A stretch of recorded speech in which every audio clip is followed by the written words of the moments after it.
I got this. We're going live. We're going live. Going live. Preparing to live stream. Setting up meeting for live stream. Oh my god. I'm nervous. Why? I don't know. Hang on. We're Geordie and Scottish. We can talk shit. It's all good. Oh fuck, we're live now. Oh fuck. Let's have a look. Yeah, show it live on your page. Here we are. You want to put it on? I'm going to turn this down. Right, that's us, right. So, I think everyone can hear us okay. Oh, yeah, they can. It's all working. It's all working. Is it? Going live now. Yeah, so live on your page. Here we are. Hit the pass in the future. I'm going to turn this down. So, Daniel Watson's on. That's right. Hey, Daniel. Daniel? I think everyone can hear us okay. Yeah, everyone's can hear us fine. It's fine. Cool. We're okay. We're good to hear. Everyone can hear us now. So if I minimize this, about that. Cool. Have a look. So we've got two people. I think we'll get more because, like, I count as one, you count as one, get three. I don't know. So I don't know. Let's just chat. This is weird, isn't it? So when did you mention it's like what? Who was it? The quiz that we did? Oh wait, something's happened. Oh no, it's okay. Hey, the format on the video's changed. Really? It's changed from me talking to you, talking to me, talking to you, talking. That's weird. I know. Zoom's making it. Oh, and it's back to that's really weird. Anyway, he's like technology, science. I love and hate technology. Somehow, Palpatine returned. I like it. Yeah, so hi guys, welcome back to That Effing Guy. We are live on YouTube with Luke Hoth. I can't even say your name, your YouTube. Hoth Off the Press podcast, yes, or Off Podcast.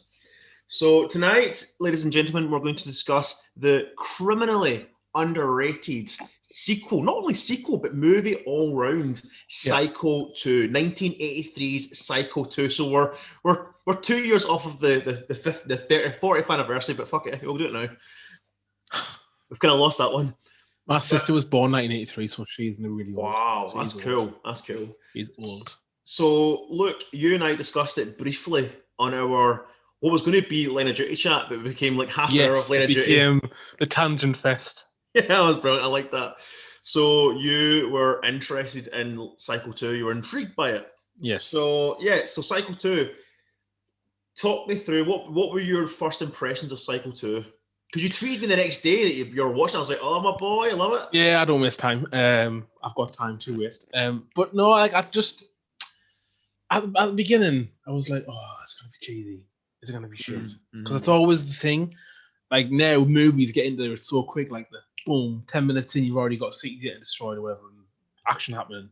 Yeah, I understand. Yeah. And I was just a bit kind of like, oh well, what's gonna happen? What's gonna be? But the acting style of the 80s is its own thing, and the acting style of the 60s. The 60s? Yeah, 60s, 1960, bang on. Is its own thing. So somehow, this movie, it's both. It combines the two like perfectly. I don't know what the guy, what's his name, Anthony Perkins did between the two movies, but he does really well to be the character still 20 years after the fact. Yeah, it's funny though because again, I think I briefly gave like my not an analogy of it, but in what I was saying on your podcast was the fact that when you look at Jamie Lee Curtis in Halloween 1978, right? She's just a girl who's just got her a job, a role in a movie. Brilliant. She then, obviously, the impact of the franchise, the impact of her character, Laurie Strode. She then came back for Halloween H2O in 1998, the 20th anniversary film. Laurie Strode is now, is it Karen Tate? What's she called now? I think it's Karen Tate, she's now called. And she's under, her new name, witness protection, etc. When you watch Halloween H2O, I really enjoy it for its quirkiness and things like that. It was a Scream MTV generation, we'll call it, right? Because it was obviously Kevin Williamson who obviously wrote and I think he produced Scream. He wrote Scream anyway. He wrote the first 3 Scream, or he wrote 1, 2, and 4. And when you look at Jamie Lee Curtis in Halloween H2O, you can tell it's Laurie Strode. 20 years later, she's struggling with PTSD, alcoholism, etc. But it still just felt like Jamie Lee Curtis coming back to the role. Whereas when you watch Jamie Lee Curtis in Halloween 2018, I'm not seeing Jamie Lee Curtis. I'm seeing Laurie Strode, almost 60 years old, struggling like fuck. I'm not seeing Jamie Lee Curtis. Whereas in H2, I'm seeing just Jamie Lee Curtis. So when it came to Cycle 2, I wasn't seeing Anthony Perkins. I was seeing Norman Bates. He's been incarcerated for 22 years. I don't know. I just feel as though he redefined the role a lot better. He matured into the role. It's as if he became the role. He became Norman Bates without. It was so weird. Even when you see Cycle 3 as well, like even Cycle 3, I like Cycle 3 because Anthony Perkins directed it. And yeah, it was a bit of a rehash of the first one, but it was as if he became more Norman than Anthony Perkins. But the second one was just undeniably, it's criminally underrated. It's a criminally underrated sequel, and also a criminally underrated, I can't even say the word right, criminally underrated film all round. Yeah. I love it. I think it's brilliant. But what you're saying, though, Anthony Perkins became Norman Bates. I like how nervous. I'm using my hand a lot here. I'm just like, I like how nervous at the beginning. He was so nervous. Yeah. In the hearing, and he was so nervous, and it was like he was trying. Obviously, he was hiding his true self. Yeah. And I love how the more he's around the motel and the more he's around that environment, he starts rolling up his t-shirt, fucking things, and he's like, "Hey man, what's going on?" He starts being to relax. He starts to relax, and he's like super charming. Like in the first one, he's like creepy charming. In this one, he's like just the guy who works in the kitchen, and that young girl is like looks up to him, and then she sees right through his bullshit. But no, I liked it. I like seeing it in color because the first ones are very high contrast with the dark buildings and the lights. This one, you just see the motel. Like he's painting the motel. He's doing normal guy stuff. I mean, he is doing more normal things. Like obviously, in the first one, he's a fan of taxidermy, etc. His life is a hotel. His life is mother. And the second one, he's trying to get away from mother. He's kind of, after being incarcerated in essentially the cycle ward for 22 years, he's came to realise from his doctor, Dr. Bill Raymond, who's played by the great Robert Loggia from Scarface. Independence Day. And Independence Day, exactly. And even he came back for the sequel, but he looked like shit in the sequel. He looked like he was going to... He looked like he was going to die in the sequel. Don't say he looked like shit. He was an old man. All he could do was go... I didn't actually realise. I was like, how old is he? Is he not like... I'm sure he's like almost 90. It's so weird though, because... I can't wait. I'll have to find him through him maybe. So like, he's so like energetic and kind of like... And then you see him again when he's old in the sequel to Independence Day, and he's kind of like... He's been through this shit. Like, he survived Independence Day the first time round. Fuck going through the second time round. 85. 85, Jesus. He died 2015. Is he dead now? Oh, fair enough. His last role was in this movie called The Savant. Dr. Salvatore Renault. Fair enough. 85 years old, that's amazing. General Greer.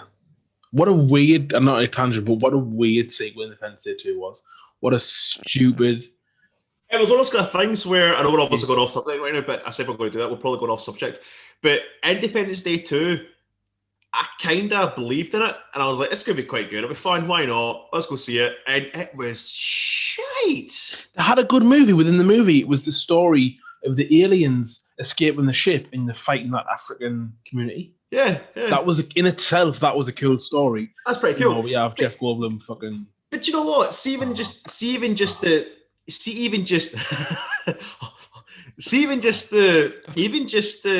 concept of the aliens coming back 20 years later, because why not? I'm like, all right, I'll buy that. Yeah. But it was just so poorly executed. It was just so poorly executed. It was. And it was like the whole branching out, making it a universe kind of there's another species, and we're gonna help you, and blah blah blah. It was just shit. It was just shit.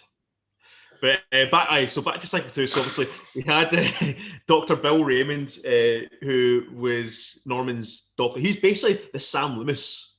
Yes. Yeah, fucking hero for saying that, man. Hero. He was essentially.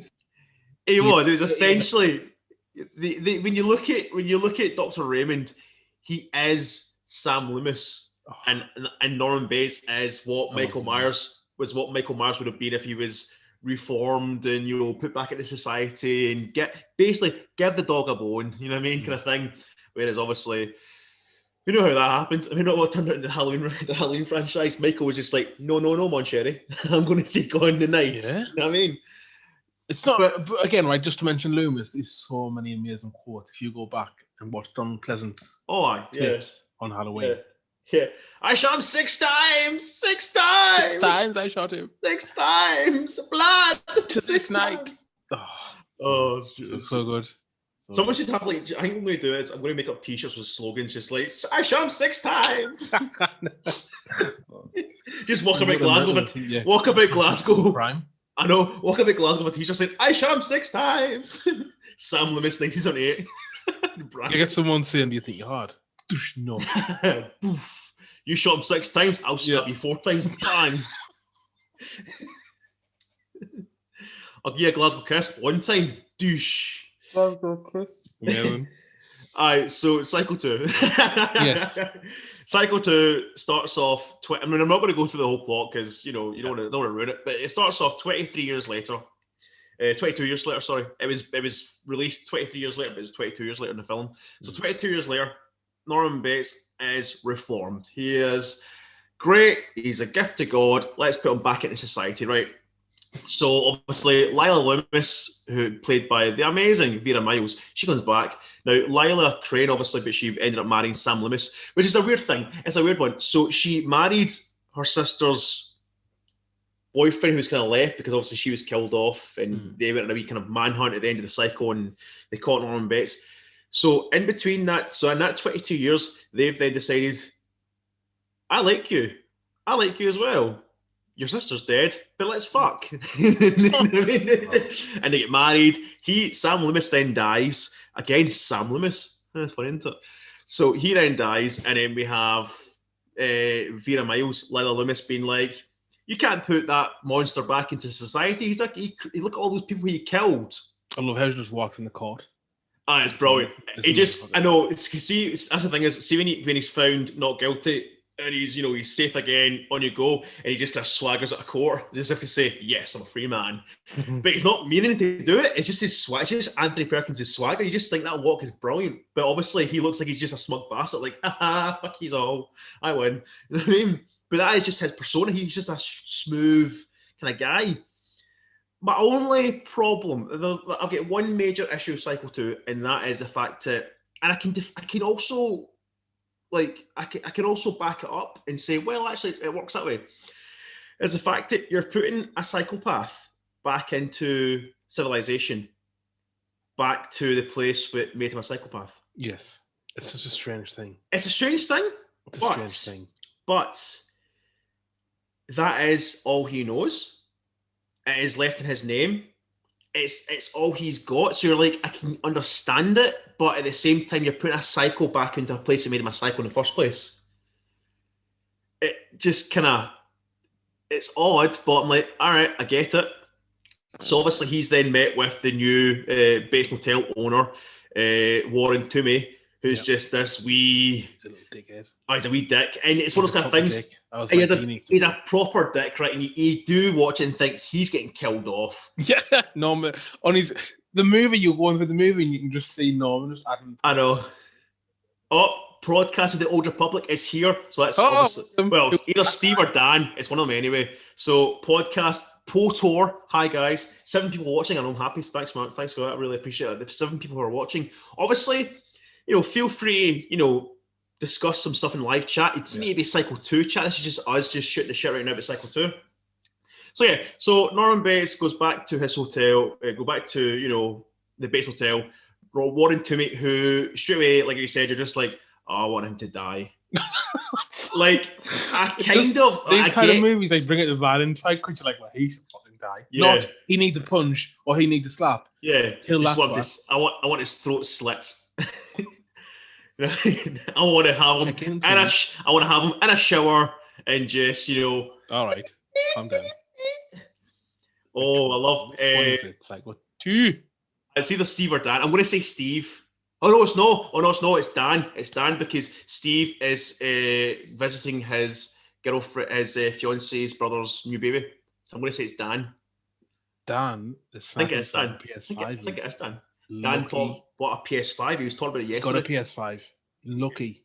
I think he's pre-ordered it. It's on its way in a few weeks. Few weeks. I think Dan will confirm anyway in the comments down below. Longest wait ever. My brother's been waiting for a year, so that's what it is. So where are we at? So Warren Toomey is this prick manager who's like just a dickhead version of Norman Bates, just a sleazy little fat man. He's just like, he's basically turned the hotel into like, proper seedy. Yeah, just a seedy. I was like, nasty place. People come out of here to forget the problems or whatever he says. He says like people come here. Something about that, and it's when him and Norman have a wee argument. We're just like, at least my guests have a good time. What do your guests get? Dead. And you're just like, so harsh. That is a harsh, brutal bit of dialogue, but it fits Warren Toomey. It fits that sleazy prick attitude. Because the fact that he slags him, I think it was in the diner. So obviously Norman gets a job in the diner because obviously Warren Toomey is the manager. So right now he still runs the Bates Hotel. Norman owns it. Toomey runs it. So he gets a job in a wee cafe down the street, the diner down the street, and Warren Toomey comes in, and I think he has an argument with Meg Tilly's character, who I never knew is Jennifer Tilly's little sister. I'm like, what? That's amazing. Jennifer Tilly, who plays the voice of... Oh, she's... Christ. Child's Play. She's the wife, and she's also in Liar Liar. Liar Liar. That's right. Oh, I remember Liar Liar. She's an arsehole in that. That's an arsehole in that film. Who did you play? Oh, Tiffany. Tiffany, that's what it is. Tiffany. Chucky's Mrs. Tiffany. That's brilliant, that. So her little sister, Meg Tilly's in this, and you're like, she's quite attractive. And she becomes really good friends with Norman, we'll say. She just likes Norman. She's like the companions together, their companionship. Yeah. There's nothing in it, there's no love, there's no romance. But they do hint at a love between them, but it's just they're just friends. Aye, it's like this weird friends. It's cool. It's all good. It's good now. It's not. It's because you see it's all cool and good, but her eyes like twitching. I love you now. Aye. But it's the fact that this is one of the things that the film and the script respects, the fact that they respect the age gap between them. Yeah. And they're just like, because I was watching it thinking, I don't know if I want to see them having sex. It's a bit of a strange. I don't know. It's not Norman. It's very not Norman. Norman doesn't have sex. Norman just kills. You know what I mean? He wants to have sex, and if pleasure comes from murder. And if it's going to be Psycho, the Vince Vaughn remake, then he has a wank. You know what I mean? But that's about it. You ever seen it? You ever seen the remake? That's next. I forgot about that. Not because he has a wank, but I want to say it. I didn't know. I forgot Vince Vaughn was in the Psycho remake. I actually don't mind Vince Vaughn as Norman Bates. Like Steve will be I don't mind Vince Vaughn as a serious actor. I don't mind him, but it's just it's Psycho 4 the beginning. Psycho 4 the beginning is a prequel. It's a prequel. He's on a chat show talking about psychopaths and reformed psychopaths, and he's on the phone and saying, "Yeah, like I was, he doesn't say who I was, but he doesn't say who he is, but he just says, I killed before and I'll kill again," and you're just like, "Oh shit, dramatic." Anthony Perkins died in 1993, I think. Yeah, he died after Psycho 4 because I think there was plans for you need to watch Psycho 4 to understand the next stage, but there's plans for a Psycho 5-ish with something else, but I don't want to spoil it. I mean, I like Psycho 4. Psycho 4 is pretty decent. It's not Psycho 2. Like, Psycho 2 is like Empire Psycho Strikes 2 Back. was, like you say, it was like a H2O. It was a really good sequel. Yeah, Psycho 2 was like Empire Strikes Back. And I know that really sounds really like so... I know what you mean. Like in horror disrespectful. horror movies are so normally rubbish that when you Yeah. find actually one that's been actually thought out and not just some schlock, you know. Yeah, basically. And that is the good thing. That's the beauty of Psycho 2, and that's what I hope is the beauty with Halloween Kills this year. I forgot about that. Just reminded me. Halloween Kills. Obviously, Hype, I'm hoping. Hype. Oh, the hype is unreal. But that's what I'm saying. Like, so I wonder if there was any hype for Psycho 2. I think at the time in the 80s, it's around the right. Because it was a box office success. I mean, it was made for $5 million and made back 34.7 million. So it was a financial success. It was a critical success, but over the years, it's kind of been slapped in the face with the rest of the horror sequels. It's not as good as the first one, so everyone just downtrods it. Because it's like 60% on Rotten Tomatoes with the critic score and 54% in the audience score. I'm just like, what's wrong with you? It's not that bad. Fuck, it's actually it's literally a masterpiece. Like, it's up there with Psycho. So, like, it's like Richard Franklin, the director, was a very close friend of Alfred Hitchcock up to the end, and he made this film as a love letter, a thank you to Hitchcock, his love for the Psycho franchise, because like he'd seen the first film when he was 12 years old, and he was like, "Oh, this is a fucking good film." And so like all of them things. 12 years old. Come on. I know, and all of it, when you put all these things together, Psycho 2 is literally like what Hitchcock could have done if he'd done a sequel. It feels so Hitchcock-like. That's what's good about it. That's why I get Halloween to a comparison. Yeah, the recent Halloween movie is a similar thing. It feels like a John Carpenter Halloween film. Exactly. It's not a Rob Zombie kill fest, which I like. I don't. Do you know what? That's the beginning. The bit in the house at the beginning with the family. Yeah. It's so funny. Oh, they're among the family. The arguments. The redneck family. Oh man. It's quite brutal. It's quite brutal, isn't it? Though, right? It's a brutal concept. Do you know what? That's a discussion for another day. We'll do a discussion on that. Like the pros and cons to Halloween 2007 remake. Like, it's got its pros and it's got its cons. Me and my friend in the cinema on that Halloween Rob Zombie, we were so kind of like taken aback by the violence. We were just sitting there laughing our heads off. We were like absolute crazies. That's mental. Just over the top. We're body counted. We watched the Rob Zombie one. There's 22 deaths. There's 5 or 6 in the Halloween, the original. Shit. Yeah, that's true. Yeah. You just see someone dead. Aye. Halloween 2007 was just balls to the wall, just fuck it. Yeah. It was just that Rob Zombie just like tits fuck arse. You know what I mean? And just like, let's slash some people apart. And again, he's always got to cast his fucking wife. He's always got to cast his wife. The Devil's Rejects, right? New movie, come on. I know. It's like, but the thing is, like, see when you see Rob Zombie and his wife, and I'm no disrespect to them, but they're like a disgusting version of Tim Burton and Helena Bonham Carter. Yeah. Like, at least they've got some respect. You know what I mean? They're just like, yes. Whereas, like, Rob Zombie's just like, so we're going to have some butt fucking, and I'm going to cast my wife. You know what I mean? You're just like, okay. So over the top. Like, it's so over the top. Oh, it's nasty. Because he did Lords of Salem, which is, I think that's with Malcolm McDowell. I've not seen that. It's fucked. It's so fucked. Is it bad? It's so weird. Have I seen it? I think I've seen it. Yeah, I've seen it. I think I've seen it. And then there's 31 with Malcolm McDowell, where there's like this kid kill competition. I've not seen that. I just kind of gave up with Rob Zombie. I've seen. I liked The Devil's Rejects. That was a nasty film. It was quite a good film, actually. I like nasty horrors. Yeah. Like soft films. I like nasty horrors, but it's like with Rob Zombie, it's like nasty from spit. It's like it's nasty and it's like want to spit as well.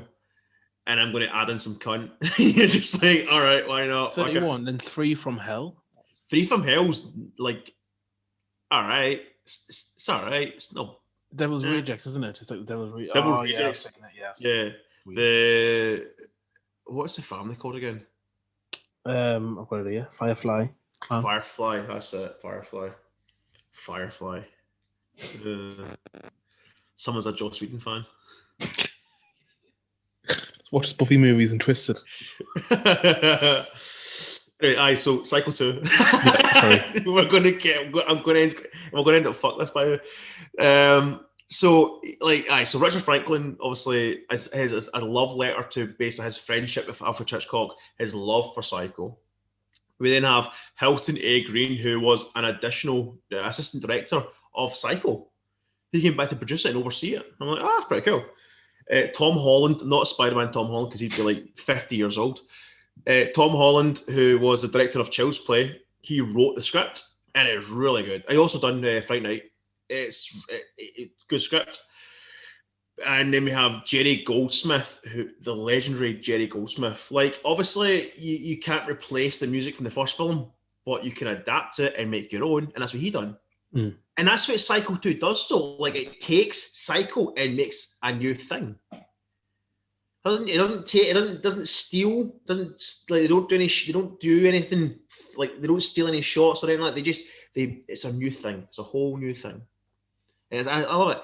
But also, did you like spot the cinematography at all? Look, like the cinematography. It looked similar. Like I did. That's why I did. Like, it felt familiar, but it felt of the 80s as well. It wasn't it wasn't like over the top. Yeah. 1960s, but it wasn't too far removed from it. Ross Atkins said Psycho 2 is great. Yes, it is. Welcome to the chat. Welcome. So the cinematography was Dean Cundey, who worked with John Carpenter, Robert Zemeckis, Steven Spielberg. But before Psycho 2, he'd worked on Halloween. He'd done the cinematography for Halloween. Nice. And you're just like, that's pretty good. So Halloween was obviously very basic. So when it comes to Psycho 2 is like big on cinematography, big on Dutch angles, big on, like, it's basically how Richard Franklin and Dean Cundey both described it, the director and cinematographer, is it's what Alfred Hitchcock wished he could have had back in 1960 with the technology and the cameras and the shots, etc. And it literally, you see that. So that's why I look at it as Psycho 2 is not just a sequel, but it's a love letter. But it's got its complicated things. So obviously, like, we'll talk more into the I was going to say, let's not spoil it, but it's a 40-year-old film. Fuck it. Yeah. So if you're on this chat, that's why, like, I watch reviews and they go spoiler free in the last like 3 minutes, and then they go right spoilers. I think for movies you have to go at spoiler territory. Aye. So basically, when it comes down to the script is so tight. Like, it's a tight film. It really is. So, like, I mean, I said that there's an issue with obviously Norman going back to the house that made him a psycho. So you think, bit of a kind of why, but okay, I can understand why. And then that little end bit with Mrs. Spool, and I'm like, okay, I can understand it, but I'm like, but we'll get into that later on. So initially, Norman goes back. He believes he's, happy again. He's reformed. He's all good. He gets his job in a diner. He meets, Mary, played by Meg Tilly, Jennifer Tilly's little sister. Everything's great. Warren Toomey, obviously, is the hotel manager. He's a bit of a prick, but it's okay. We'll sort him out later on. Dr. Raymond, obviously the Sam Loomis of the Dr. Sam Loomis of this movie, is like, if there wasn't so much cutbacks, we could have had a carer coming in and watching you, every few weeks. And he's like, I'm fine, I'm cool, I'm not guilty, I'm all right, I'm cool, I'm fine, I'm sane again. Norman Bates then, obviously, as we all know, starts to then kind of crack, just kind of, a little bit here and there. Starts to get some phone calls, some messages, and he starts to think he sees Mother's back, but we like to think that he's kind of thinking, this is bullshit, someone's fucking with me. So then you start to think of, is it supernatural? Is there like a ghost of Mother? Like the first film is straightforward, he's dressing up as Mother. The second one is maybe Mother is a ghost now, the ghost of, Norman Bates, the ghost of the Bates Motel. But then it turns out that no, someone has been messing with him, and it's been Lila Loomis, who, unknown to Norman, had a daughter, Mary. So Mary, but before that, Mary starts to kind of really, she likes Norman. She really likes him. I think she looks at him as like a father figure, like a father type, like a big brother. It's a weird. It's not a weird relationship, but it's like a relationship you can't quite put your finger on. Yeah. Does she see him as like his father, or is it like does she love him? Yeah, romantically. Like I kind of look at it as I think that Norman kind of looks at it as his second chance at redemption. Get a young girl in need. He helps her, she helps him. And that's explored more in Cycle 3. And if it comes to it, we'll talk about Cycle 3 at some point. But I think he looks at it as it's his redemption. As like one more stab at life, and he finds Mary and gives her a roof, gives her some food, helps her out basically. She scratched his back, he scratched her back. But Lila Loomis, obviously, as we all know, is just like, nah, I'm not content. He's a psychopath. He's a prick. He killed your aunt, and Mary's just like, I know, but it's not Norman's fault. Right, this is really fucking my brain now. So, Podcast of the Old Republic, which I thought was either Steve or Dan, is there. Now, Dan's came up. Is Dan playing games with you? Is he like, is he looking through accounts? That was Steve then. Bastard. Yeah. Hey, Steve. Hey, Dan. Thanks for joining. Dan, you've not missed much. We've just basically, there's no structure. We're just kind of shooting the shit and just see what happens. Ross Atkins said, I think one of my favourite parts of Cycle 2 is that setup that Norman is actually cured. Yes, exactly. You feel as though he's been rehabilitated. It is so. You feel as though he's been rehabilitated. You think to prove he's a psycho, everyone around him is making sure. I know. I know. That's so they're the psychos, not him. Yeah, that's literally it. So as I'm saying, because you see, you slowly see the likes of Liz cracking. Like she starts to crack, and I think her, like, spoilers, but you're going to just shut the fuck up. When she gets killed in the Bates house, like, basement. She's in, like, the basement, getting a wig, getting a knife, getting a dress, getting ready to go. And you think, oh, you cunt. Like, you are the one all along then. Wait. So is it not, I thought she'd found that and been like, oh, he's come back. Is that her? She was dressing up as Norma Bates. So wait, so was it the daughter and the mum? No, the daughter, so Mary was sent there basically to mess him up and get him back into prison again. Oh, but at the end, spoilers. Obviously at the end. I just mentioned the deaths in this movie are fucked up. I know it looks fake. Oh, they're brutal. They're brutal. Fucking, like, it's not just kill, I'm going to kill you.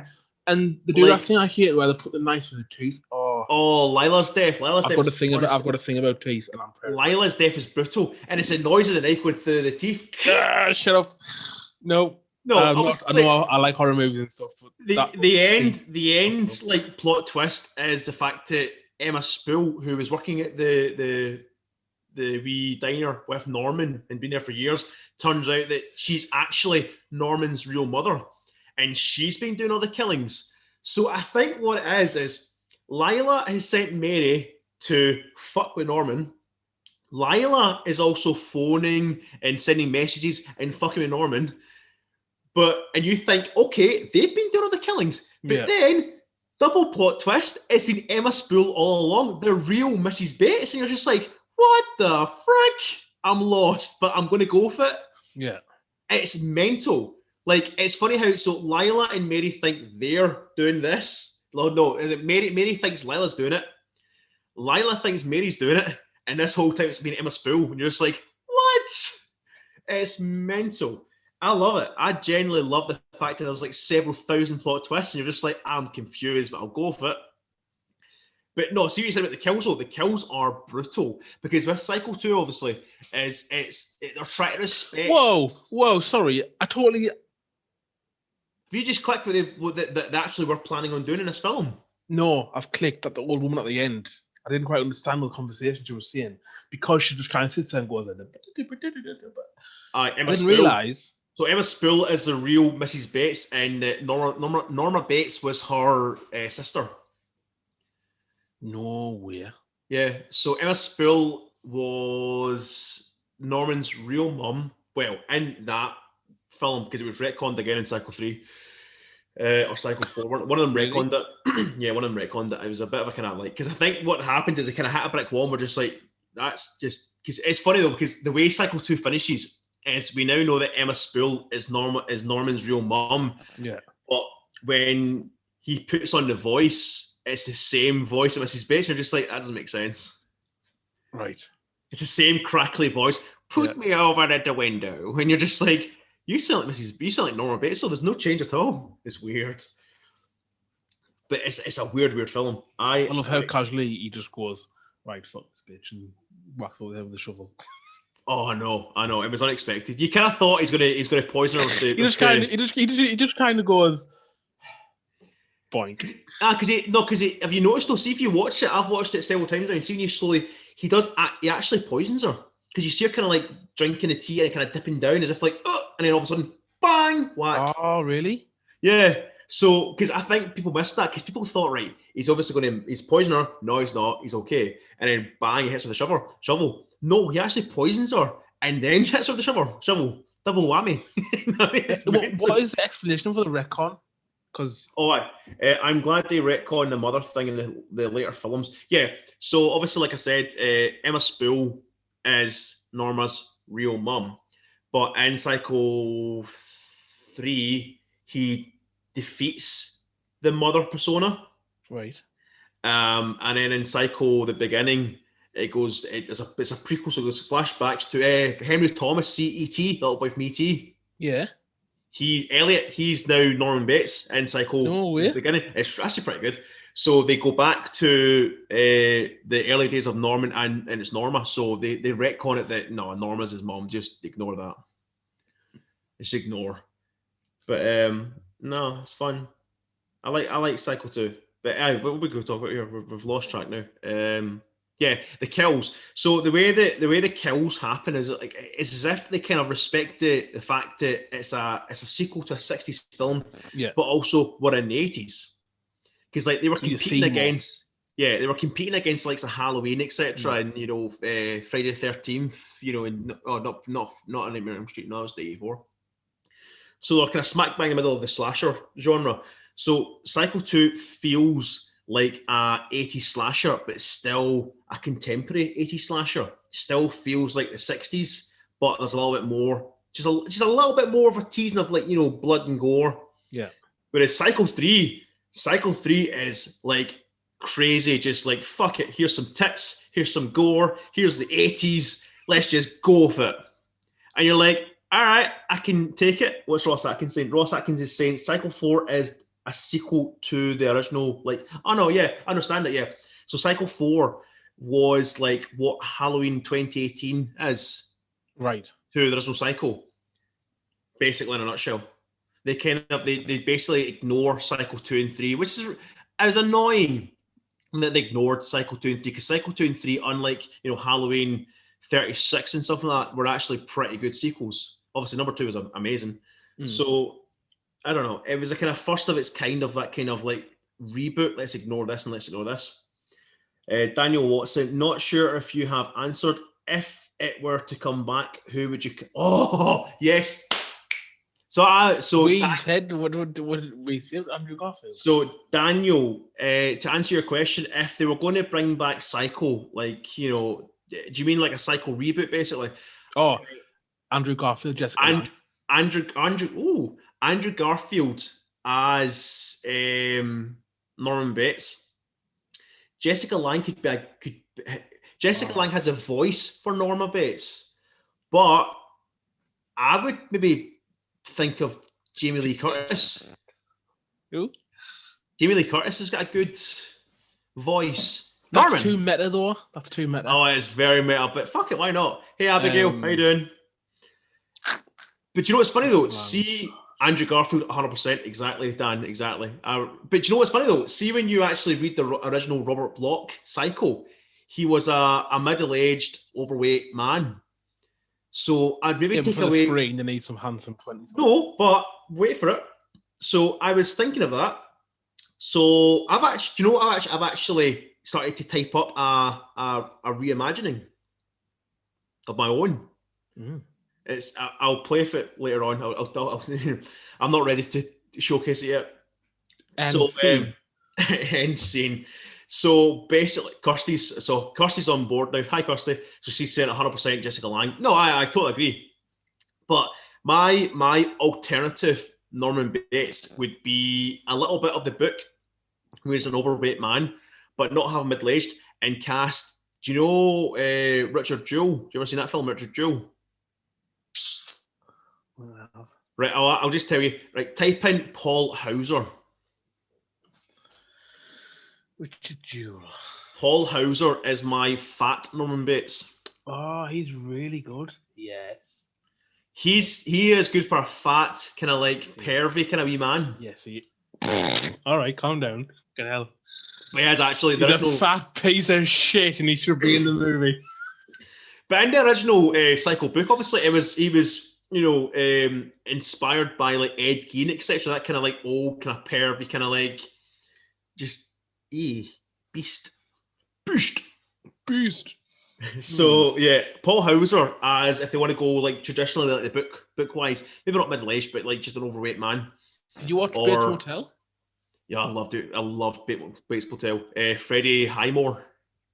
I've not seen it. I don't know how. It's really good, by the way. I don't know who you would. I like Vera Farmiga a lot. She's great. Ross Atkins said he's a very interesting choice. Who, Paul Hauser or Andrew Garfield? See, I think you would have Jessica Lange as his mother in flashbacks. And then hire a younger guy to play his kid. And then have her voice on the phone. Or like modulate the voice so it's the two of them. That's cheeky, I like it. Who would you have as like a 10, 12-year-old Norman Bates? The guy from... No, he's too... Oh, no. Do you know what you could do? You could have a teenager one. Finn Wolfhard. Who's he? Yeah. Get rid of his curls. Yeah. Get rid of his curly hair. But see if you were going to cast... See if we were going to do... more Schnapp from... It would be good as well.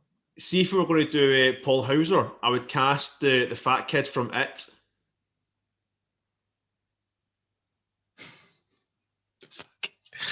That would be good. That's good.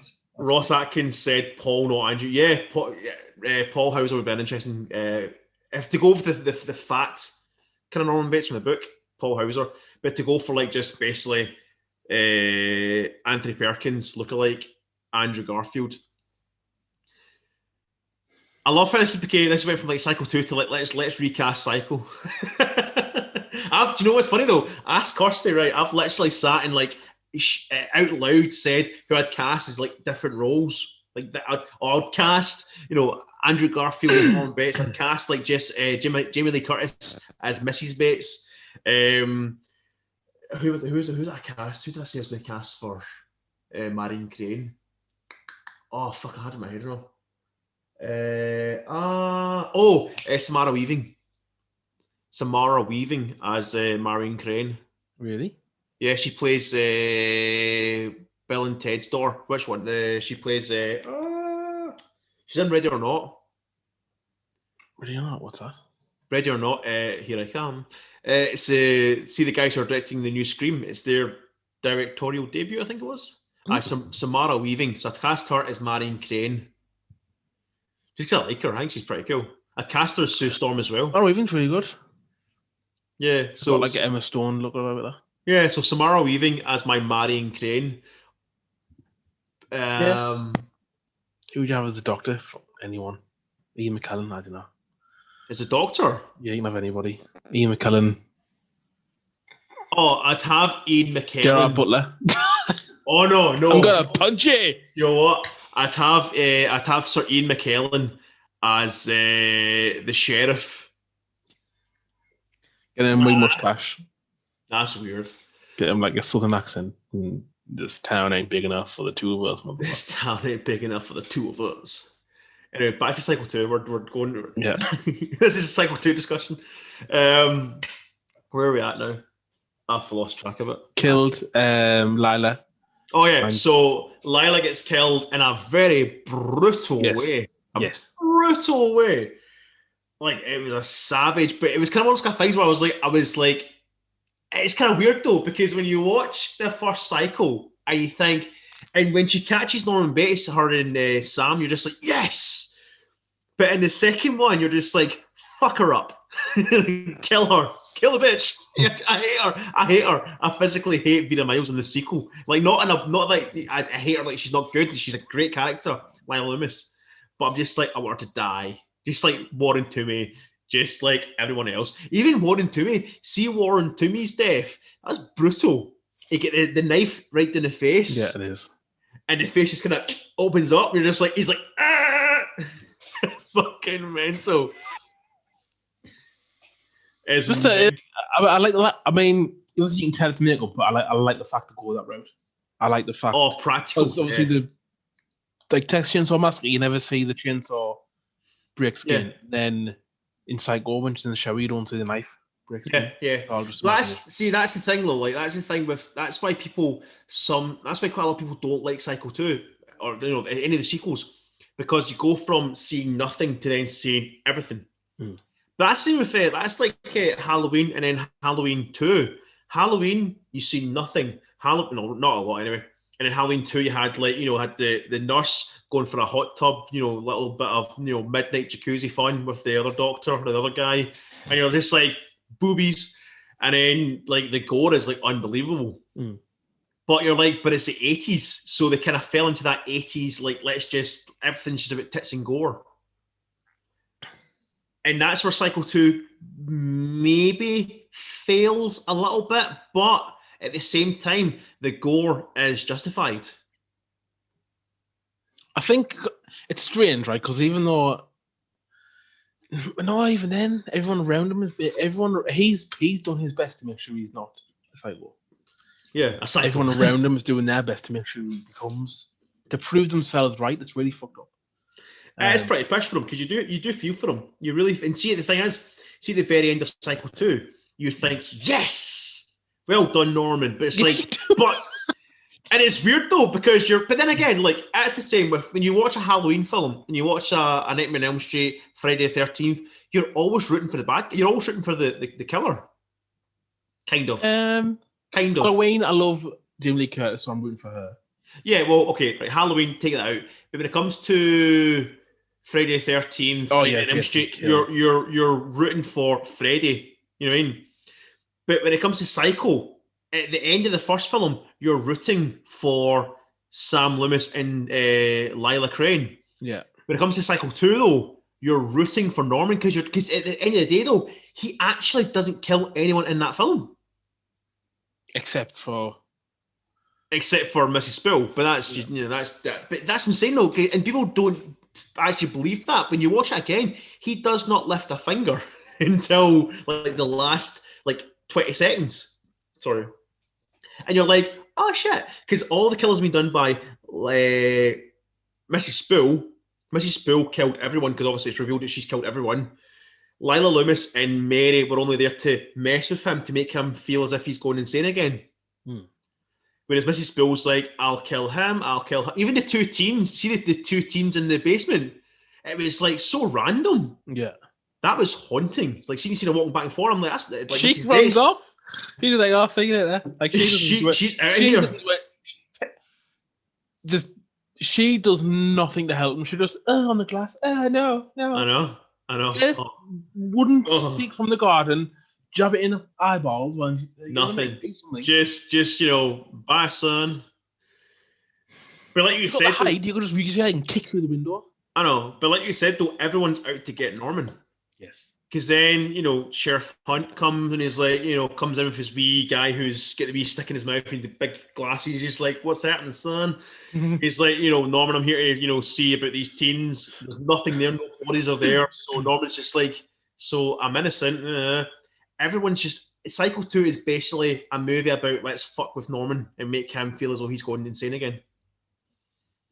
It's a great film. But again, like I said, at the very end, the last shot, which I've used for my thumbnail, the shot of the baseball the house. Last shot.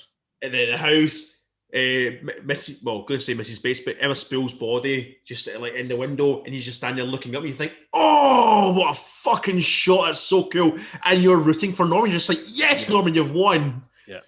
You've killed a woman you've killed your mum again, but yes, you won. I love it. But and then obviously Cycle 3. But we'll talk about Cycle 3. I would like to talk about. I mean, Joe, I would like to talk about Cycle 3. I'll watch 3 and 4, and then we'll do a 2E. I would recommend you watch them. They're really good. You can get them online. They're easy to get online. Yeah. But do you want to know quickly who was almost cast as Norman Bates for Cycle 2? No, I've read just there that he almost didn't do it, Anthony Perkins, and because he read the script, and that's when he really wanted to do it. Yeah. So originally, Cycle 2 was going to be a made-for-cable production. And if Anthony Perkins wasn't going to do it, they were going to cast Christopher Walken. Oh, but he does look creepy. Christopher Walken does look creepy, but I'm just like, that's such... Sorry, but he's not handsome. So he's not a handsome guy, but he's got something about him. He's a good actor.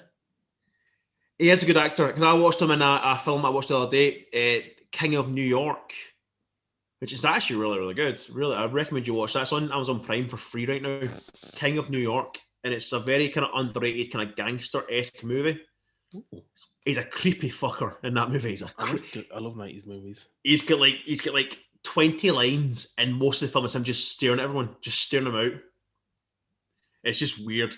So him as Norman Bates, I'm like, I can understand it, but it's just his voice. So he'd be like, I'm going to try and wait there.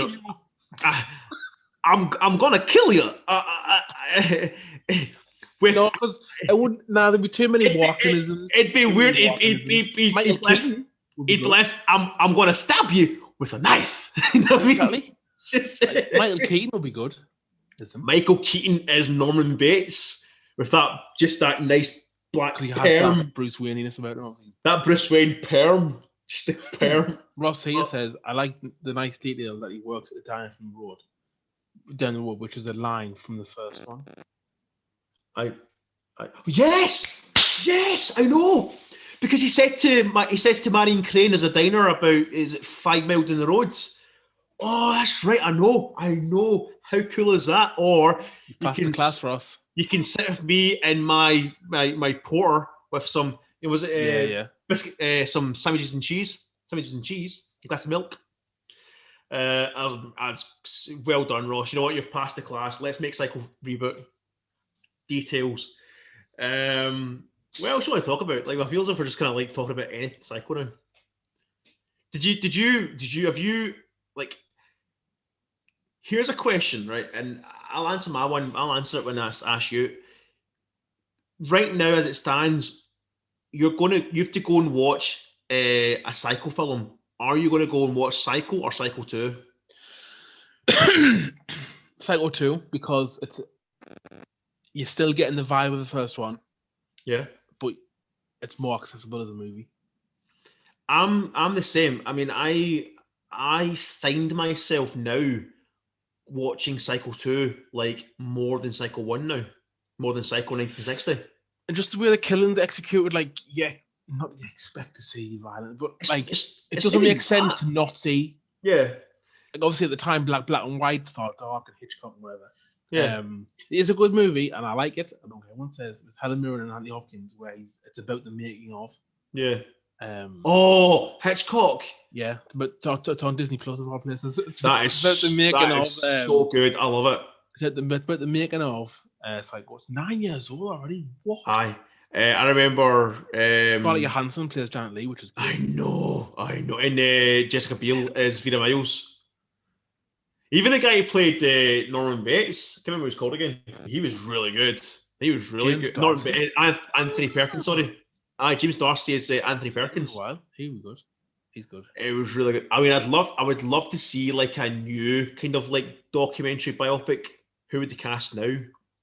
I mean, as like Anthony Perkins, it's so Andrew Garfield. Oh, you know for a fact, Andrew Garfield is either going to play Anthony Perkins in an upcoming biopic or Norman Bates in a reboot. Sorry to tangent, but James Darcy, who played Anthony Perkins, played Jarvis in Avengers Endgame. Yeah, he played the human Jarvis. See, See when Tony Stark goes back in time to 1960, Doors, man. He fucking does. and it's quite smartly done, actually. It's quite smartly done. Avengers Endgame is the movie in the MCU I've seen the least, because Avengers Endgame is the movie I've seen the least. Why? Because I love Infinity War too much. Fair enough. Do you know what's funny? Avengers Endgame is more of like a good punch. I'm like, oh, it's too dead. It's too. Well, me, Steve, and Dan said this last night when we had our reunited kind of moment last night, or a few beers. We said that. Well, I said, and they just kind of like sat with me and just listened to me as usual. When it comes to Avengers Endgame, like, it's the fact that it literally is just a Back to the Future ripoff, right? But it's done so well, and even the fact that they actually joke about it, you know what I mean? I love Endgame, I really do, but it's one of those kind of things where I don't watch it too much because I feel as though I'm going to start picking at it. Yeah, I think it's one of the movies where if you do pick at it, like Avengers Infinity War is so relentlessly just a fucking war movie. It's so good. And Endgame, like, I don't think I actually love like it. I love it. You don't like it? I do, you know. I don't think I do. I find it a bit too wishy-washy and a bit too. I love it. I love it. I'm going to put this question out to. So this question is going to go out to Daniel and Ross. Same questions asked. Look, would you rather watch Psycho 2 or Psycho? And you can answer in 30 seconds. Because obviously we're 30 seconds behind. But yeah, I find myself putting Psycho 2 on a lot more than Psycho. Like, not even for the. I mean, I respect Alfred Hitchcock. Like, I've got a whole fucking little unit dedicated to Hitchcock. More Psycho, but, you know, Hitchcock in general. Yeah. I love that man. I mean, I ignore all those stories of he was a beast, he was a bit of this, he was a bit of that. Like, he was a director. Yeah. He had his specific choice of women. He knew what the public want to see. He knew what audience want to see. Obviously, there's some stories of maybe he touched and maybe he done this, maybe he done that. I don't know. Right, to that point, who are you going to cast as Thor? Are you going to cast Gerard Butler? Or are you going to cast Chris Hemsworth, the prettiest man on the universe? Like, yeah, exactly. People are so naive. Exactly. People are so naive, and they go, "Why do you just cast a attractive people?" It's because it gets people in the seats. Yeah, exactly. Daniel Watson says he's not sure what he could pick. Andrew Garfield is Spider-Man because he's got the nerd look, but take his glasses off and restyle his hair, it becomes a hot thing, which he is. Yeah, exactly. And if you put his hair down, get fucked. I'm sorry. Like, people are cast because they're pretty, and that's just how it is. But that's the thing, though. So even going back to Hitch with his original cast of Psycho, like, he chose not to go with the overweight middle-aged man for Norman Bates. He wanted to go for a smooth, like, he's a good-looking man, but you don't trust him. He's good-looking, but you don't trust him. He's good with people, but you don't trust him. Like, but obviously that guy in the 60s, he's got a sharper jawline and a machete. Like, on the poster, looks good in the movie premiere. Like, it's what I think about. It's not just about the movie; it's about everything around. It's about the look. It's about everything. And can they play the game? Can they look right? Can they smile at the right camera? Can they say the right thing? Basically, it's a formula. It's the reason why Hollywood follows the formula. Exactly. Ross Atkins said Psycho because it's the better film, but I think all Psycho films are worth talking about and watching. Yes, I agree. And Ross, if you're up for it, Luke is up for it. We're going to discuss Psycho 3 and 4. We may do it as a double whammer, 3 and 4, in the coming weeks. So stay tuned. And then what I think we should do is rank them. Yes.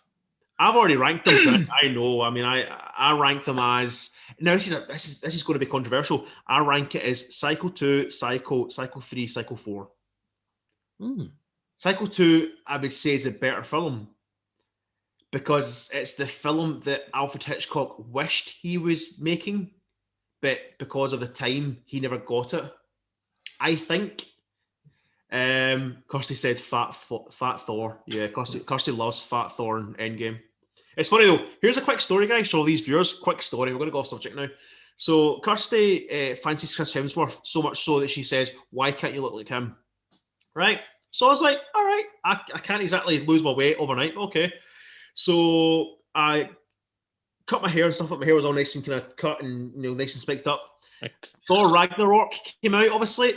Chris Hemsworth then got all, Thor got all his hair all cut, and he's got a nice wee trimmed down beard, nice kind of trimmed down haircut. I was like, see, same as me now, Kirsty. Chris Hemsworth looks like me. And she said, Thor's still better looking than you. I was like, oh, well, fuck you. And then when it came to Thor... And fuck the people who say that was fat shaming, it was not fat shaming. I know it wasn't. It was funny. It was funny. Yeah.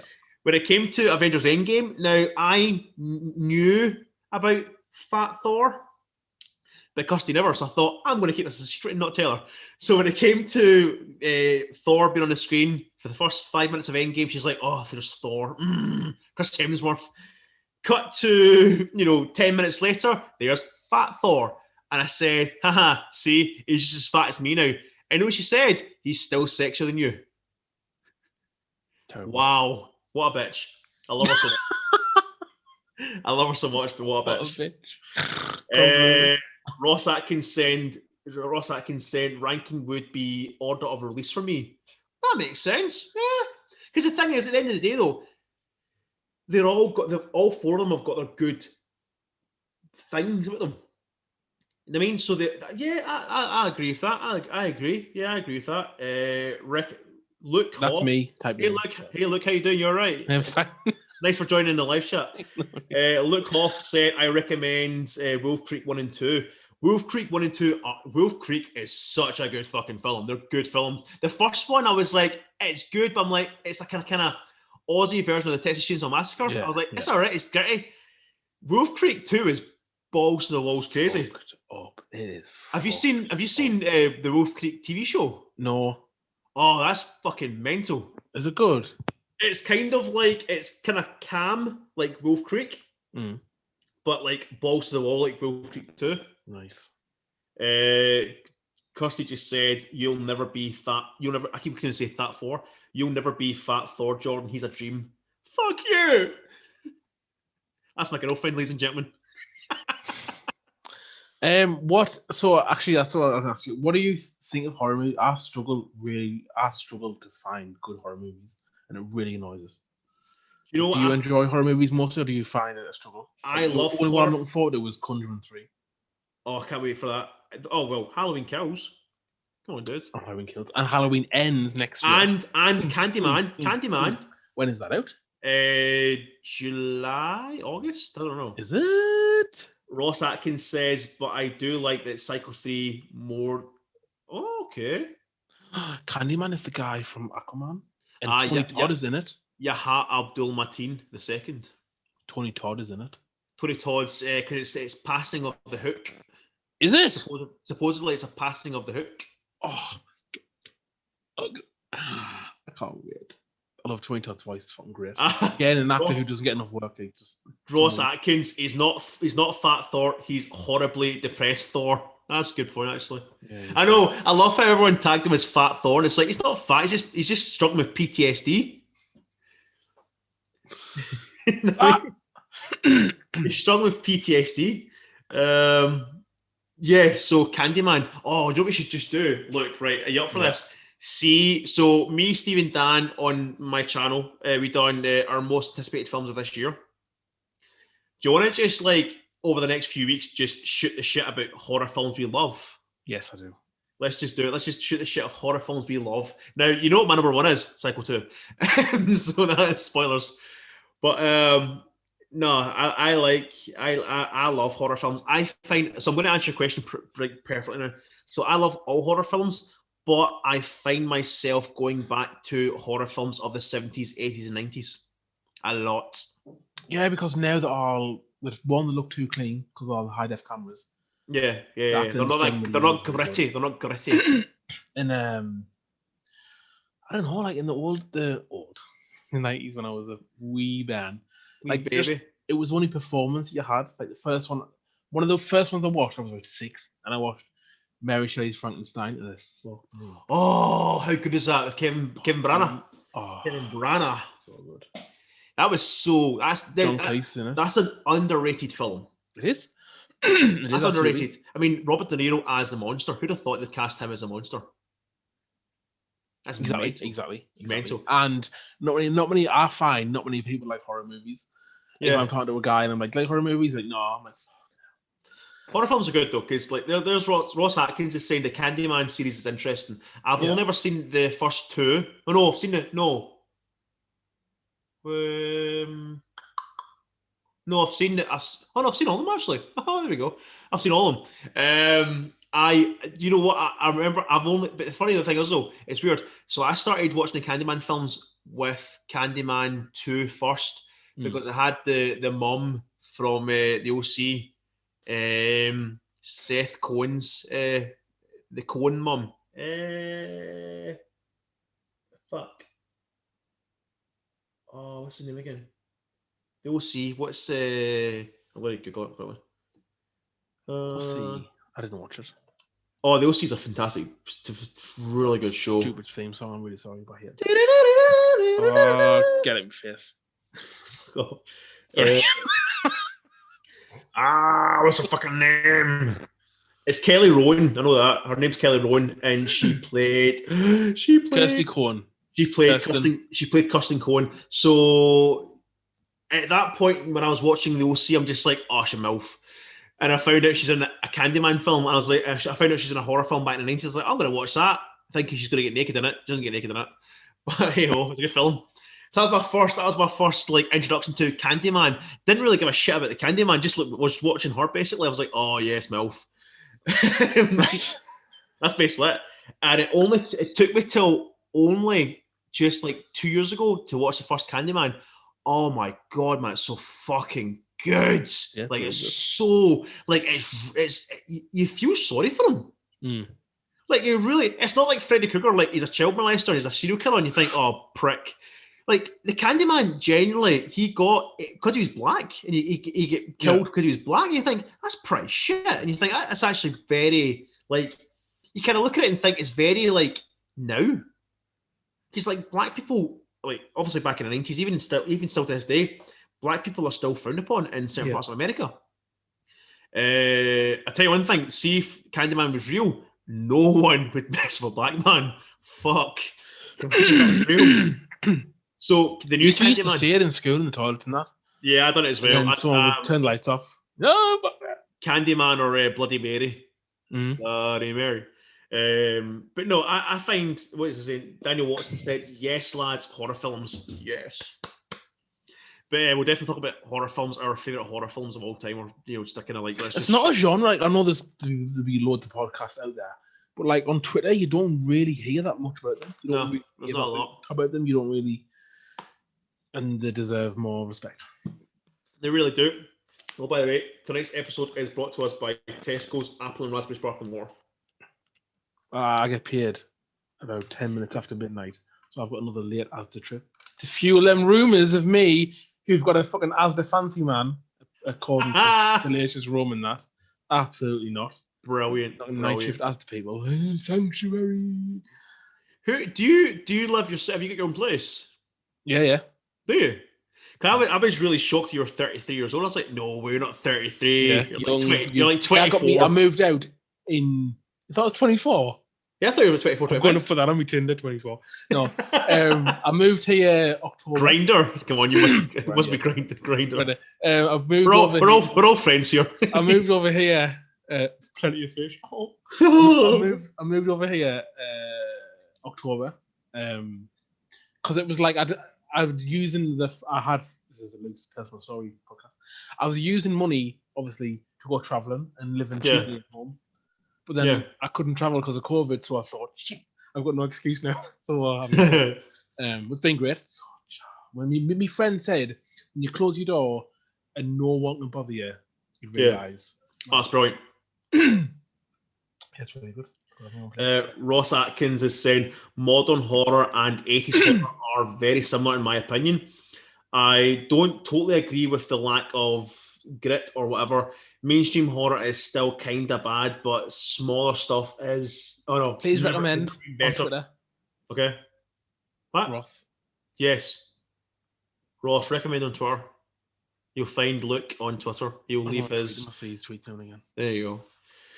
Do you know what's funny though? I like 80s horror a lot. Like I've always said that, see if they done a new Friday the 13th set in the 80s.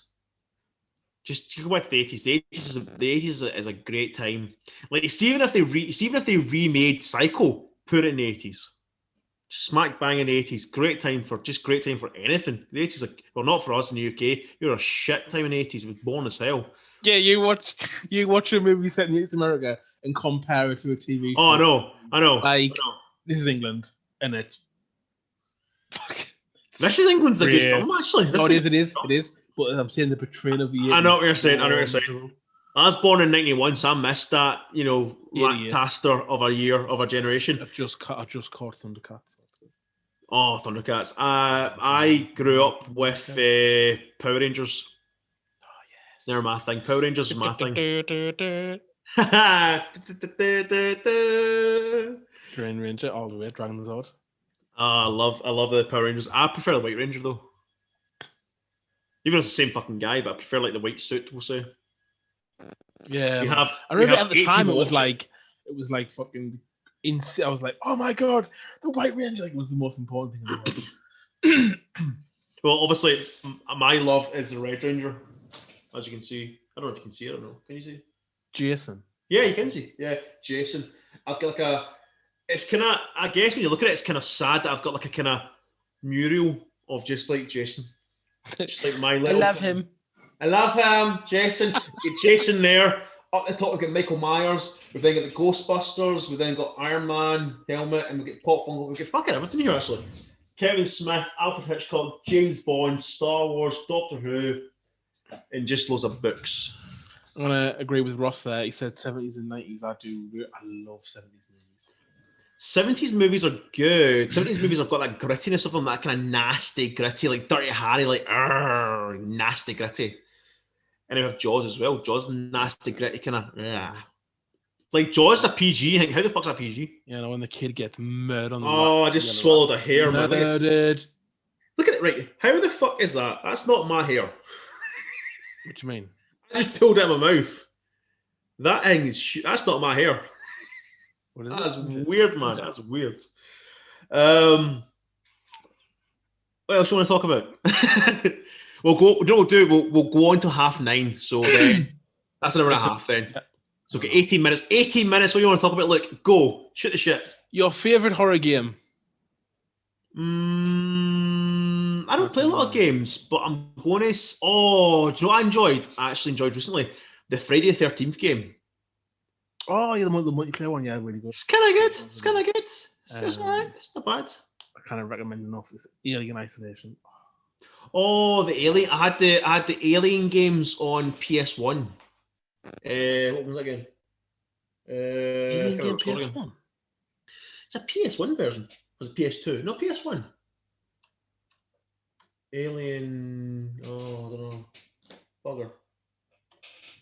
Alien Isolation is one of the best games. Oh, Alien Trilogy, PSX. Yeah, it was that one. It was Alien Trilogy. Mm-hmm. I think Dan's played the Alien games. I remember the cover. I remember the. Kirsty's like, whose hair is it? I don't know, Kirsty. I think it's your hair. So you get slapped on the podcast. Must be your hair. It's like we always talk about this. Remember Scary Movie where Cindy's on top of Bobby. She's like, "Whose is it, Bobby? Whose is it, Bobby?" The fucking 70s bush. So, and that the bats fly out. So whose hair is it, Jordan? Whose hair is it, Jordan? Oh, I'm getting slapped tonight. Not for a good thing.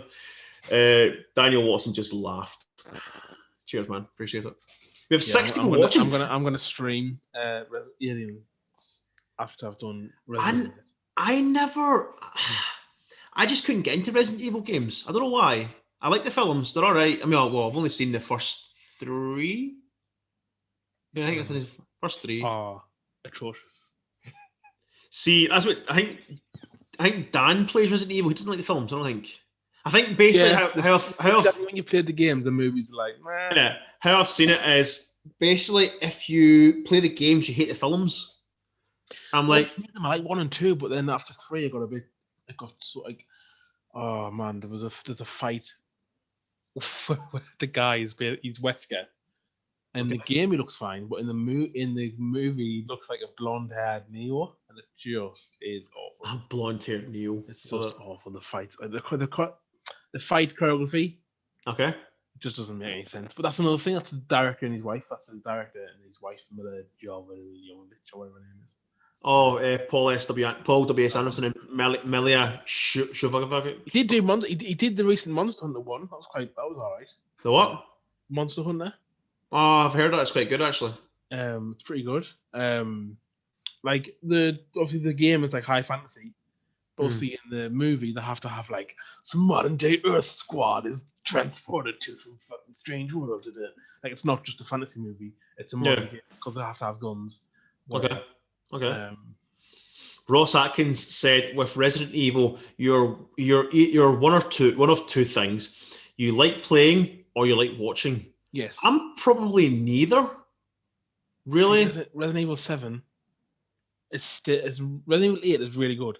You've been streaming that, haven't you? You've been streaming that. So good. I've missed your streams actually. Are you still playing it? I'm doing one tonight about 11 o'clock. I'll jump on quickly. Is it on YouTube? Yeah. Yeah, but not Twitch. I don't have Twitch. Just sign up. Takes 2 seconds. Okay. Didn't you pay for it? No, you don't pay for it. Okay, I'll be there. Yeah. Sign up. But no, Resident Evil 8 is really good. Resident Evil 7 is still the scariest game. Okay. Resident Evil 7 is nuts. It's so stupidly nuts. I've seen this thing with Resident Evil 8. I've seen this thing where you can get like there's a mod where you can get like one of the madams naked. What? I don't get it. What is it? Right. There's a little sect of gamers who, for some reason, find game attractive, but they're not because they're just polygons and pixels. I'm not having it. Okay. And there's this vampire lady, and people have modded it so she's got like, bigger boobs or whatever. I'm just get a real human in your life. Oh. That's like remember when Grand Theft Auto came out and people were finding cheats to like get the prostitutes to do stuff, and then Sims was a cheat in the old Sims where you can get them to go in the shower and it blurs out. You can actually take away the blur, and it's just like I'm like that's really weird. That's creepy. There are many websites where you can exactly satisfy that side of your brain. Ross Atkins said he likes watching the games being played. Well, go with Luke on because there's this. See, I watched Resident Evil 7 being streamed. It's really good. But when you play it, there's a different because you're obviously playing the game, so there's a different kind of thing. Yeah. I think 7. It says like infected family of hillbillies in Louisiana, and Louisiana, and it's just nuts. Oh man, it's like Texas Chainsaw Massacre. It's like Texas Chainsaw Massacre meets Resident Evil with a little dash of fucking Devil's Rejects. It's just crazy. All right, it's nasty, gritty. Then compared to that, Resident Evil 8 is like a fun fantasy romp. As Village, isn't it? It's freaky, it's creepy, but it's more enjoyable. It's more enjoyable to play. All right, okay. It's like Pan's, I guess. Resident Evil 8 is like Pan's Labyrinth. I'll maybe check out some Resident Evil games then. Maybe see how I feel. I might actually stream. On the note of Texas Chainsaw Massacre, what are your thoughts on this new one? What new one? There's a new one coming out this year, I think it is, and it's they're doing Halloween 2018. They're doing like 40 years after the first one. I remember seeing the 3D one. No, there's a new one, like a new one. Do you know what movie is good? Is Leatherface. I liked that. I liked it, and because the person you thought it was not who it was. Yeah, I like that movie a lot. Yeah, that's pretty cool. But the big Newts boy. Yeah, that's pretty badass. I like that. Movie Texas Chainsaw Massacre and was confirmed to have an R rating. The film will star Elsie Fisher. Type in Texas Chainsaw Massacre 2022, I think it is 21. Another sequel. IMDb, another sequel. Another sequel. Alex Krieg's in it. Oh, she's fucking great. Alex Krieg is one of the best actors ever in the world. Who's she? Oh, she played the Ball Queen. She was in Sorcerer's Apprentice as Morgana. She is so underused criminally. You rarely see. She just does some TV apparently called that. Is she who's she playing? It's not no. I swear to Christ, it's just a narrator. I'd be fuming. Because someone's playing Sally from the original film. Yeah. Because she's dead, obviously. They're bringing that character back. It's like Jamie Lee Curtis coming back. Who's playing her? Yeah, it's a girl from Mandy. Mandy's great. Mandy's good. Mandy's a weird one. Nuts. But Mandy's one of those Nick Cage films where you're just like, all right, why not? Yeah, there's no point in arguing. Have you seen Willy's Wonderland? No. Oh, it's just dumb. Mark Burnham's playing Leatherface. Yeah, the big because Leatherface is now 60-something-year-old. Is it original? No. No, it's not the same guy. Because Gunnar Hansen, he's dead. He's been dead since 2015, I think it was. Oh. Yeah. Jessica Alien, Sam Douglas plays Herb. Because what's his name? Ollie Ermy. He passed away, but he was in. What's him? I don't know what's happening. When is this out? It says this. Apparently, it's this year. It's either this year or next year. William Hope is in it. Who's he? But it's finished. He's a good actor. He's from they finished filming it anyway. So, yeah. He's good. William Hope. He's from William Hope. Who's that? Plays the company man Aliens. Oh yeah. I know he has now. He's all right. And then I don't recognize the young cast. No, the young cast are all just young cast. But it looks promising. It does look promising. I mean, I like Texas Chainsaw Massacre. I like them all. I think they're really good films. I mean, well, apart from Texas Chainsaw Massacre 3D was a pile of pish. Yeah, it was really weird. The special effects in that and the way it looked was just strange. But it's the fact that Alexandra Daddario is supposed to be that baby from 1973 in 2013, so 40 years later, and they're just like, how the fuck is that even possible? They miscast. I know. See, actually watch it. Pay attention. They've just miscast that film so much, it's not even funny. Watch that again. It's just. I think I watched it once. It's just so bad. It's so bad. Is it set? It's set literally 40 years later. And Alexandra Daddario is the baby 40 years later, but she looks like 22-year-old because she's it's Alexandra Daddario. And she's like how stupid, like she's Leatherface's cousin. And you're just audiences think that. The fuck. But no, it's funny though. It's one of those kind of things where I like watching it on a regular basis just for how fucking bonkers it is. Like bad bonkers. Like it's just so like, oh god. She is the baby from the 70s. She's a baby from the 70s, meant to be. Like I shit you not. That's really weird. That is really strange. That's the end fight though was rubbish. I remember the end fight being crap. What's that? In the end fight in the abattoirs, abattoir of the fight.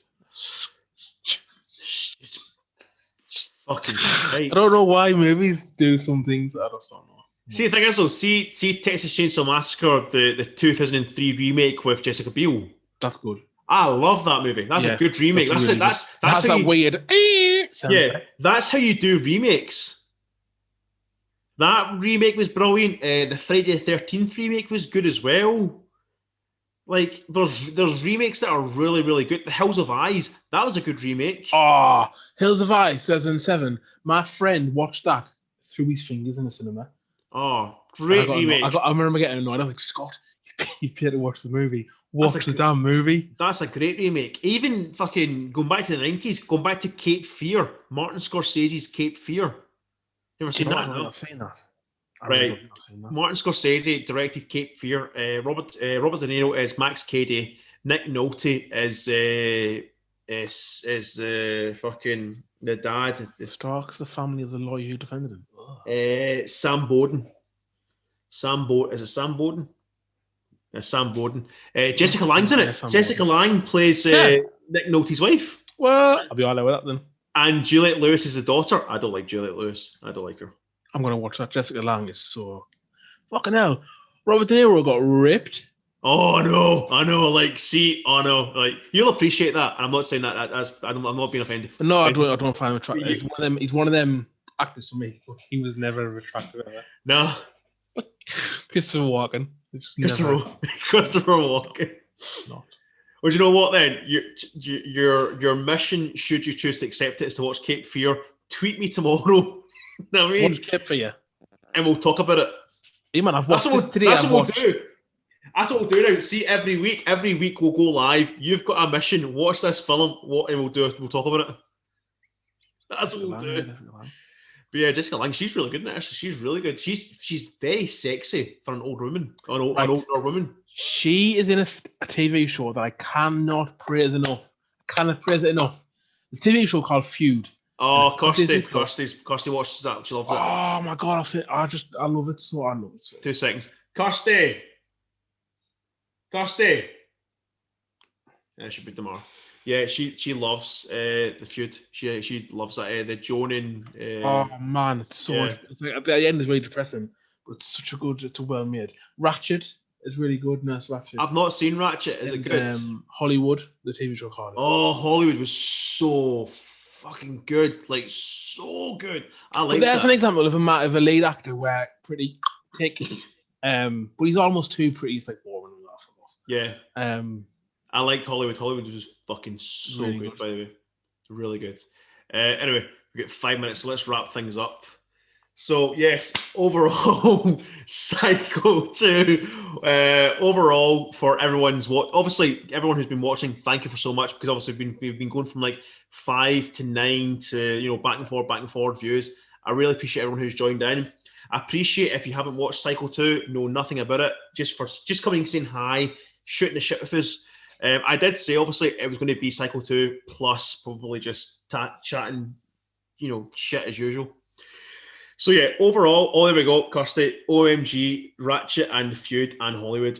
So, obviously, we watched Hollywood, loved it. Ratchet, she watched it, and she watched Feud as well. I'm going to watch them at some point. I will watch them. So good. I've seen it twice. I like Ratchet because I like One Flew Over a Cuckoo's Nest. Yeah, it was a good film, and obviously Ratchet is from that. Not Ratchet. Oh, there we go. So, of course, she's asking you a question. Pose. Have you seen it? I've not seen that. She's watched that as well. Pose. I think she was breaking her heart to that. Pose. It's I think it's about transgender actors. I think. Do you know what show I haven't? Do you know what show I've really struggled to watch? Is The Politician. What's that? It's got Jessica Lange in. Okay. It's a similar kind of show similar kind of tone to Ratchet and Feud and that. I just anything Ryan Murphy. He's really good. He's really good. I'm gonna have to give it a watch. I watched some movies today. I watched 3 movies today. What did you watch? I watched Satan with the Enemy from the 90s. Okay. I watched The Good Son with Macaulay Culkin when Macaulay Culkin kills a little bastard. Right, go next one. Go next one. And then I watched Can You Forgive Me with Melissa McCarthy and Richard E. Grant. I've not seen that. Oh no, I've seen that. Oh yeah, the really author. Good. That was good. Me and Kirsty watched that. No, The Good Son. How fucking brutally insane is that film? It's fucking madness. At the end, she does a little fucking gets a little bit of Sophie's Choice. I know. It's the fact that they made they made that in between Home Alone and Home Alone 2. It's crazy. Macaulay Culkin's dad, who's his agent, said he's not going to be in Home Alone 2 unless you let him do this. He is one evil little bastard in that movie, and he's so. No, he's a little shit. But he suits that though. He does. He's got the Norman Bates look. Yeah. He's got the Norman Bates in his. Oh, Macaulay Culkin in a Psycho reboot. Yeah. Oh no, he'd be too sleazy. I don't know. Actually, maybe no. I really enjoyed it. It was randomly because Disney Plus, the movies. The Good Son. All right. The Good Son. It's a strange movie, but it's quite unique. Yeah. When he's on the lake and he's just fucking in a bit to the thin part of the ice. Evil. It's when he turns to I think him and Elijah Wood are climbing up a tree. Yeah. And he's saying to Elijah Wood, he just turns around and he's like, "Don't fuck with me." and you're like, holy shit, Kevin McAllister. That's proper. Like, can you imagine Kevin McAllister turning to Marvin, Harry Marvin, just being like, yeah. "Oh, Someone fuck me." needs to cut that trailer. So Oh. someone needs to cut a Home Alone trailer, but mash in footage from Good Son, so it becomes a horror movie.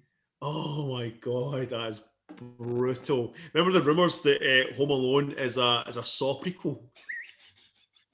Oh no way!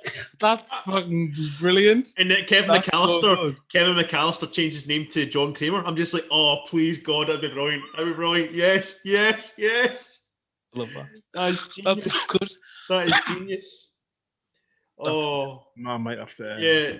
On our closing statement, guys, girls, everyone who's been watching, thank you. Psycho 2, criminally underrated. I think we've spoke about it in a way that people can understand it. I haven't got a clue. I mean, do you know what? At the end of the day, you loved it. I love it. Yeah. Ross Atkins loved it. Daniel Watson loved it. So that's about it. Yeah. So my closing statement is: go back to movies that were out before you were born. There's an increasing number of people who dismiss any movies that do not do that. Go back. You mentioned that in the Line of Duty chat that you've got friends who don't go before the year they were born. Well, it was the first time was a guy when I used to work for Tangent again. He was born 1990, whatever. Is it? No, I didn't watch movies before I was born. I didn't see the point. I'm just like, I just cut my brain was like. Because at the end of the day, cinema was redefined in the 60s, 70s, and 80s. Yes. Like majorly, like a big shift, especially the 80s. Psycho being one of them, obviously, in the 60s. But yeah, closing statement. I love Psycho 2. I love Psycho 2 more than Psycho. I really do. It's just got that majestic feel about it. Richard Franklin, a good friend of Alfred Hitchcock, up to the very end, basically made this. He made what Hitchcock would have made if he had Psycho 2. So I believe that Psycho 2 is basically what Hitchcock wanted with Psycho, but obviously, different times, technology, etc. But like you said at the start, though, it's like Halloween 2018 feels like a Carpenter sequel. Psycho 2 feels like a Hitchcock sequel. Yeah, I love it. I really love it. And do you know what I'm going to do? I'm going to watch it after this. Oh no, you're going to go streaming Twitch. I'm going to watch you first. So at 10 o'clock. 10 o'clock. I'm going to stream Resident Evil 8. This is part 4, I think. Part 4. Like an hour and a half-ish, just little chunks. So yeah, HothOffPodcast is Twitch, and that's my Twitter as well. Yes. Yeah, and there's no podcast till next weekend. Okay. We're podcasting. We're back with Podcast of the Old Republic on Friday, and we're talking about Are the Jedi evil? Ooh, from a certain point of view. And I've probably Anakin. It's one of those kind of things where I've probably kind of spoiled the episode, but it's okay. It's fine. It's okay. No, we're talking about Are the Jedi? Pass the beads. Peter, pass the beads. Oh my God! He's done it again. He's ruined it, the bastard. Do you know what's funny though? Just one before we go. Steve is editing a 60-second trailer for the YouTube channel, the Instagram, etc. And we're like, pick funny moments, and we're thinking about Peter Cushing with a strap on, the beads and stuff. And we're just like, maybe not use that footage because people will be like, he's such a respected actor. Exactly. Peter, pass the anal beads. Oh, thank you, Vincent. Oh, it's hit the spot, Christopher. Christopher, where are your vampire teeth? Oh, I need to go. Nibble on my neck. I'm gonna go make a cup of tea and have some porridge before that. Happy days, mate. So look, thank you for. I know we're sold now. I've got grey hair. It's somewhere. I have no hair. You have no hair. That's how old you are. Your hair's fell out. 24-year-old bald man, apparently. So yeah, that's been. I was going to say it's been Podcast of the Old Republic. No, it's not. This has been That Effing Guy Goes Live for Psycho 2 discussion video with Luke, HothOffPodcast. Yep. We've had the likes of Ross Atkins, Daniel Watson, my girlfriend, Podcast of the Old Republic, Steve in that account, and Dan joining us. So thanks for everyone who commented down below in live chat. Feel free to tweet us. You know where we all are. And yes, definitely a horror films little, discussion video in the coming weeks. And if I don't see you through a week, I'll see you through the window, because I clean windows on my window cleaner. So, Bad joke. That's a bad joke. And I will stop recording in 3, 2, 1.